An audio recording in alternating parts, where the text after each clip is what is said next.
జీవితాలు మీరన్నట్లు మనం మాట్లాడుకున్న పాయింట్స్‌లో రజకులన్న వాళ్ళ వృత్తిపరంగానే చూద్దాం మనం ఇక్కడ. కోమట్లు బంగారం వ్యాపారం అనుకున్నాం.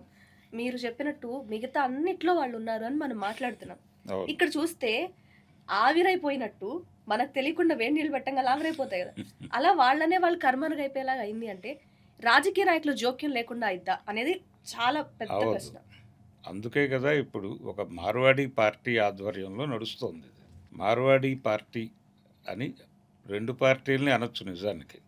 ఆ! కాంగ్రెస్ పార్టీ కూడా అక్కడి నుంచి ఆవిర్భవించింది గుజరాత్ నుంచి. అలాగే భారతీయ జనతా పార్టీకి ఎవరు ఇప్పుడు వెన్నుదన్నుగా ఉన్నది అనేది అందరికీ తెలుసు. హ్మ్. అంటే అమిత్ షా ఎక్కడి నుంచి వచ్చాడు, ఆయన మార్వాడి హ్మ్. కమ్యూనిటీ. ఈయనేమో గుజరాతీ హ్మ్. మోడీ గారు. కాబట్టి గుజరాతీ బనియాలు, గాంధీ గారు బనియానే, హ్మ్. గుజరాతీ బనియా. ఆయన కోమటే. అంటే మనకొక తెలుగులో పాటుంది.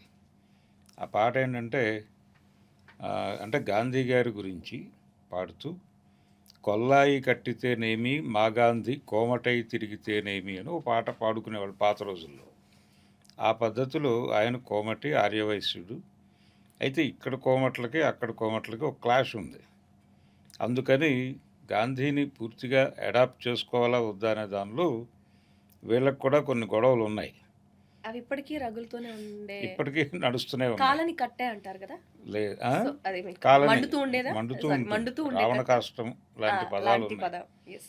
అయితే ఇక్కడ భారతీయ జనతా పార్టీ ఇక్కడ ఈ ఈ డిమాండ్ని వ్యతిరేకంగా బలంగా వ్యతిరేకిస్తున్నటువంటి అంటే go back, Marwari go back అనేటువంటి స్లోగన్ ఎవరైతే ఇస్తున్నారో వీళ్ళ మీద దాడి చేస్తున్న వాళ్ళందరూ కూడా బీజేపీ నాయకులే.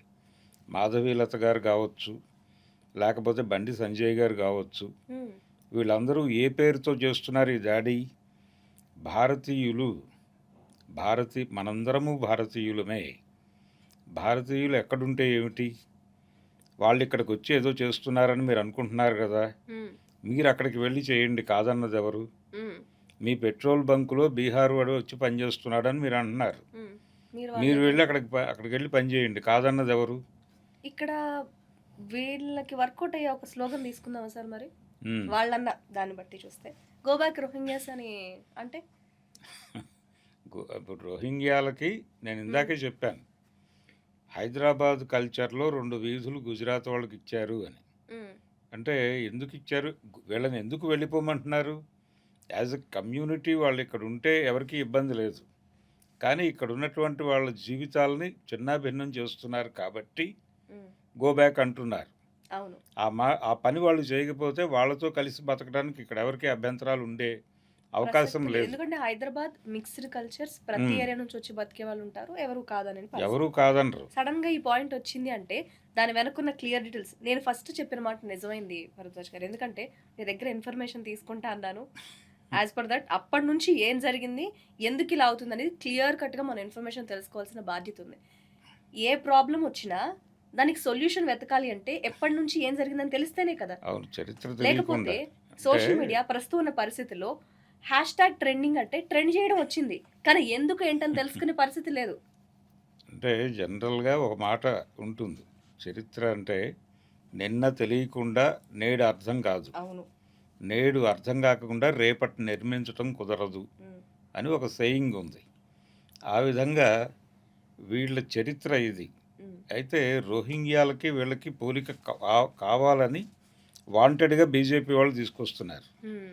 రోహింగ్యాలంటే వాళ్ళ ఉద్దేశంలో ఏంటి? వాస్తవానికి రోహింగ్యా అంటే ఏమిటి? హ్మ్. బయట నుంచి ఈ దేశంలోకి అక్రమంగా చొరబడుతున్నటువంటి వాళ్ళు. అవును. వాళ్ళెవరైనా కావచ్చు. హ్మ్.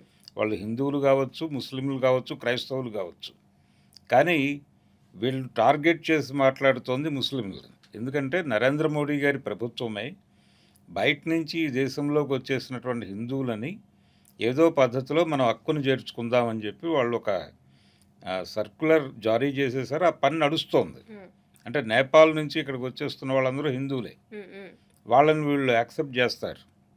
కానీ బర్మా నుంచో, లేకపోతే బంగ్లాదేశ్ నుంచో, పాకిస్తాన్ నుంచో ఇక్కడికి వచ్చిన వాళ్ళని వాళ్ళు ముస్లింలు కాబట్టి వాళ్ళని యాక్సెప్ట్ చేయరు. అవును. అవును. అదే అసలు పాయింట్ అంతా. వాళ్ళని యాక్సెప్ట్ చేయరు. మీరు గనక ఈ మణికొండ వైపు అంటే షేక్‌పేట ఈ ఈ హ్మ్. ఏరియాలో అడపాదడపా రోడ్ల మీద ప్లకార్డ్స్ పట్టుకుని ఆడపిల్లలు నిలబడి ఉంటారు.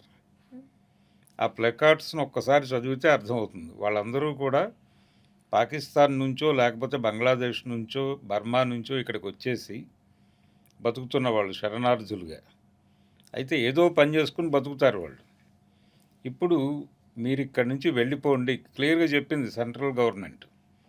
ఈ దేశంలో ప్రాపర్ డాక్యుమెంట్స్ లేకుండా ఎవరైనా ఉంటే ఇక్కడ పుట్టాము అని చెప్పుకోవడానికి ఏదైనా ఆధారం, లిఖితపూర్వకమైనటువంటి ఆధారం లేకపోతే వాళ్ళని బయటకు వదిలేస్తాం, ఈ దేశం నుంచి బయటకు పంపించేస్తామని. ఆ భయంతో వీళ్ళు నిలబడుతున్నారు, మాకు సపోర్ట్ చేయండి అని. ఇప్పటికీ నిలబడతారు, చిన్న చిన్న పిల్లలను పెట్టుకొని అక్కడ నిలబడి ఉంటారు ప్లకార్డ్స్ పట్టుకుని ఆ రోడ్లో. కాబట్టి వీళ్ళు రోహింగ్యాలు. ఈ రోహింగ్యాలు ఇక్కడ జీవితాలను ఏమి చిన్నాభిన్నం చేయట్లా, మమ్మల్ని బతకనివ్వండి అని బతిమాలుకుని బతుకుతున్నారు ఇక్కడ.